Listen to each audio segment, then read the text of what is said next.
नमस्कार, मी अंजली पाटील. आपल्या सगळ्यांचं खूप खूप स्वागत आहे. आज आपण केसांसाठी एक रेमेडी बनवणार आहोत. थंडीमुळं सगळ्यांचेच केस खूप ड्राय, रुक्ष, असे हे झालेले आहेत, फ्रीजी झालेत जास्त. तर त्याच्यासाठी आपण एक रेमेडी बघणार आहोत. तर त्यासाठी आपल्याला अलोवेरा जेल पाहिजे. तर मी हे घरातल्याच कोरफडीचं एक पान घेतलेलं आहे. त्याचं आपण हे कडेचे काटे आहेत ते काढून घ्यायचे आणि जेल काढून घ्यायचं. एक आवळा घेतलेला आहे, नारळ घेतलेला आहे. सगळ्यात पहिल्यांदा ह्या 3 गोष्टी घेऊन नारळ आपल्याला खोवून घ्यायचं आहे, आवळ्याचे तुकडे करून घेऊया आणि ह्याचं जेल काढून घेऊया.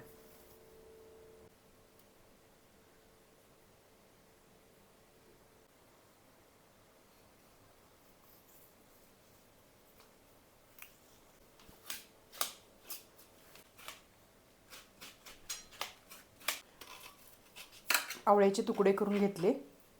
आपण हे खोबरं खोवून घेऊया. तुम्हाला असं नसेल करायचं तर बारीक तुकडे करून काढला ह्याच्यातनं तरी सुरीने चालेल. हे आपल्याला मिक्सरमध्ये फिरवून घ्यायचं आहे, त्यामुळे आपल्याला तुकडे पाहिजेत. मग ते तुम्ही कसेही केला तरी चालेल. मला हे खोबरं थोडं जास्त वाटते माझ्या केसांच्या मानाने, तर मी थोडं खोबरं ह्यातलं कमी करते, काढून ठेवते मी. आपल्याला दुसरं कशाला तरी यूज करता येते. एवढं खोबरं घेतलेलं आहे. हे आपण आता एका मिक्सरच्या भांड्यात काढून घेऊया आणि गाळून दूध काढून घ्यायचं आपल्याला. ह्याचं अर्धा पेला पाणी गरम करायला ठेवलेलं आहे. ते आपण नारळाचं दूध काढायला वापरणार आहोत. गरम पाणी घातलं की नारळाचं दूध छान निघतं.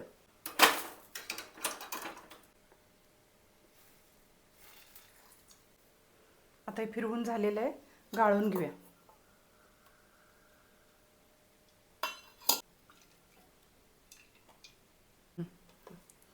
हे अलोवेरामध्ये अशा गाठी आहेत, एकसारखं असं जेल नाही आहे. तर ह्याच मिक्सरच्या भांड्यामध्ये फिरवून घेऊया आपण. ॲलोवेरा जेल पण आपण गाळून घेऊया. दुसऱ्या एका भांड्यात 1 चमचा फ्लेक्सीड घेतलेले आहेत, जवस बी, आणि 1 चमचा तांदूळ घेतलेले आहेत. हे स्वच्छ धुवून घ्यायचं आणि गॅसवर अर्धा कप पाणी घातलेलं आहे मी, आणि गॅसवर आपण शिजवायला ठेवायचं आहे. ह्यात एक 5 मिनिट शिजवल्यानंतर त्याची जेलमध्ये कन्वर्ट झाले बघा. हे तार येते अशी, आणि आपल्याला लक्षात येते हे की घट्ट झाले आणि जेल फॉर्ममध्ये झालेलं आहे. गॅस बंद करायचा आणि हे गरम आहे तोपर्यंतच गळायचं. गार झालं की हे गळलं जात नाही.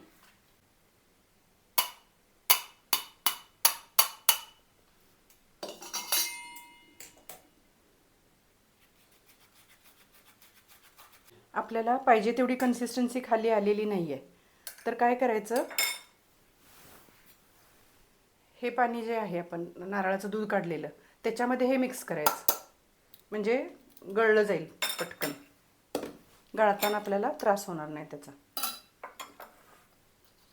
ह्याच्यात घालून मिक्स करूया, कारण ऑलरेडी नारळाचं दूध पण आपलं खूप पातळ असं झालेलं, तर त्याची कन्सिस्टन्सीसुद्धा घट्ट होईल थोडी.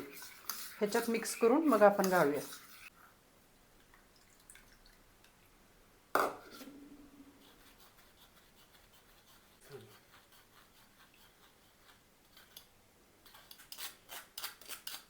गाळणं चेंज केलं मी, ते थोडं लहान पडायला लागलं म्हणून गाळणं चेंज केलं. आता हे गाळून झालेलं आहे सगळं, पण जेल ह्याच्यामध्ये एवढं छान असं मिक्स झालेलं नाही. तुम्ही चमच्यानं पण असं हे करून हलवून मिक्स केला तरी पण चालतंय, पण आपलं मिक्सरचं भांडं आहेच इथं वापरलेलं आपण, तर ते यूज करून परत आता हे सगळं मिक्सरच्या भांड्यामध्ये एकत्र करायचं. हे अलोवेरा जेल आहे ते पण त्याच्यात घालायचं, आणि 1 चमचा एरंडेल तेल, कॅस्टर ऑइल घेतलेलं आहे, ते 1 चमचा घालायचं. तुम्ही या एरंडेल तेलाच्या ऐवजी ऑलिव्ह ऑइल वापरू शकता, आल्मंड ऑइल वापरू शकता, सरसो तेलसुद्धा वापरू शकता.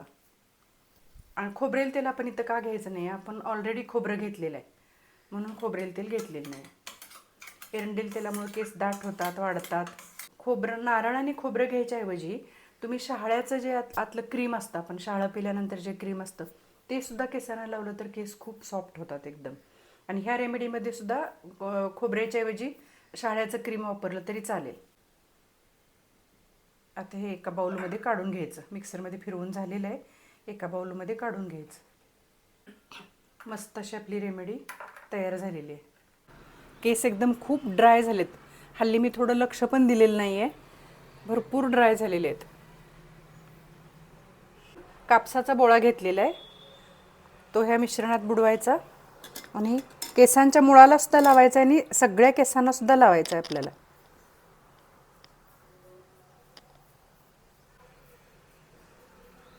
पूर्ण केश मुळांना लावून घ्यायचं. आता हे स्काल्पला पूर्ण लावून झालेलं आहे. आता हे केसांच्या लेंथला लावायचं आपण,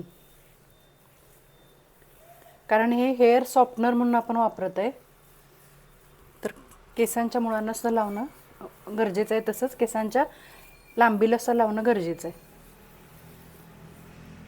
असं पूर्ण केसांना लावून घ्यायचं. ह्याच्याने केस गळायचे सुद्धा थांबतात, केसांची वाढ चांगली होते. केशमुळं आवळ्यामुळं केशमुळं घट्ट होतात. आपण एरंडेल तेल घातलेलं आहे, त्यामुळं केसांची ग्रोथ वाढते, रिग्रोथ होते केसांची. त्यामुळं फक्त केस सॉफ्टच होणार असं नाही आहे. पूर्ण केसांना लावून झालेलं आहे. आता हे पण केस सगळे वरती बांधून टाकायचे आणि कॅप घालायची. कॅप घातल्यामुळं डोकं गरम राहते, वारं लागून थंड पडत नाही. आता हे आपण अर्धा तास ठेवणार आहोत.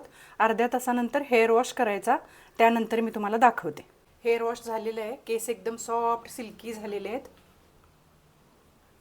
खूप सॉफ्ट झालेत, एकदम फरक झाला आहे. हाताला मऊ मऊ मऊ लागतात. मी नेहमीप्रमाणे आपण शॅम्पू करतो तसा शॅम्पू केलेला आहे. तुम्हाला जर कुठं बाहेर जायचं नसेल तर तुम्ही फक्त हेअर वॉश साध्या पाण्याने केला तर चालेल. शॅम्पू न लावता फक्त साध्या पाण्याने केस धुवून टाका.